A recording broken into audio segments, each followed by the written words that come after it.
जब भगवान विष्णु ने स्वयं भक्त का भाग्य बदल दिया। भूमिका, भाग्य का अटल नियम। प्राचीन काल में ये माना जाता था कि भाग्य एक बार लिख दिया जाए तो स्वयं देवता भी उसे नहीं बदल सकते। ब्रह्मा जी सृष्टि की रचना करते थे। महर्षि विधाता प्रत्येक जीव का भाग्य लिखते थे और त्रिदेव भी उसी व्यवस्था में बंधे हुए थे। शास्त्रों में कहा गया, जो लिखा है वही होगा। परंतु एक भक्त ने इस नियम को भी झुका दिया। निर्धन भक्त सुदर्शन की कथा। पृथ्वी पर सुदर्शन नाम का एक वैश्य रहता था।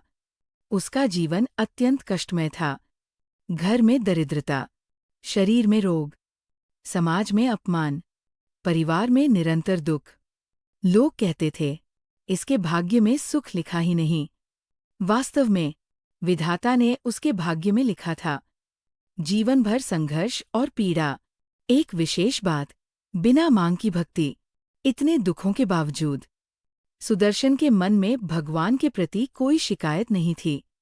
वह प्रतिदिन भगवान विष्णु के सामने बैठकर बस इतना कहता, प्रभु, यदि दुख देना है तो सहने की शक्ति देना, और यदि सुख देना है तो उसे संभालने की बुद्धि देना। उसने कभी धन, पद, वैभव या मोक्ष तक नहीं मांगा। विष्णु की परीक्षा। एक दिन भगवान विष्णु ने सोचा, आज इस भक्त की भक्ति की गहराई देखी जाए। भगवान एक साधारण ब्राह्मण का रूप धारण कर सुदर्शन के द्वार पहुँचे। उन्होंने कहा, वत्स, भोजन मिलेगा? घर में केवल एक सूखी रोटी थी।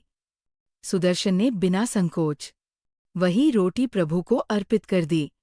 प्रश्न जिसने सब बदल दिया।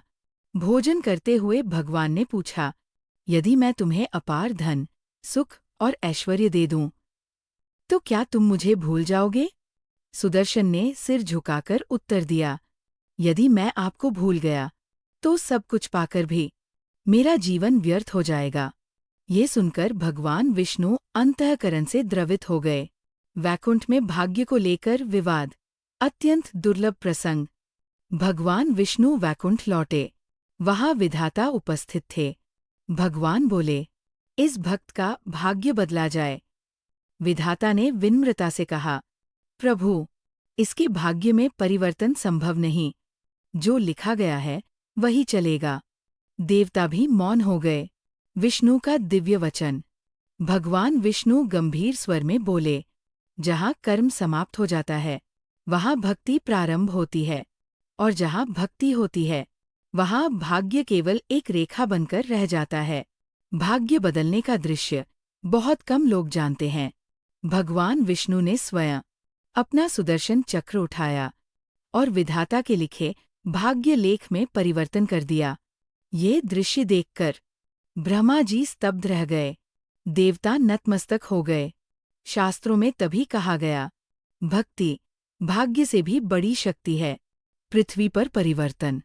सुदर्शन के जीवन में अचानक धन की वर्षा नहीं हुई, लेकिन उसका रोग समाप्त हो गया। समाज का अपमान समाप्त हुआ। घर में शांति आ गई। मन में संतोष उतर आया। वो पहले से कहीं अधिक सुखी हो गया, क्योंकि अब उसके जीवन में ईश्वर की अनुभूति थी। सुदर्शन की अंतिम प्रार्थना। सुदर्शन बोला, प्रभु, आपने मेरा भाग्य बदला, पर मुझे बदलना मत। भगवान विष्णु मुस्कुराए और बोले, जो मुझे पा लेता है उसे भाग्य की आवश्यकता नहीं रहती। कथा का गूढ़ संदेश। भगवान कर्म नहीं, भावना देखते हैं। सच्ची भक्ति भाग्य भी बदल सकती है। सुख से बड़ा है शांति। बिना मांग की भक्ति सबसे शक्तिशाली होती है।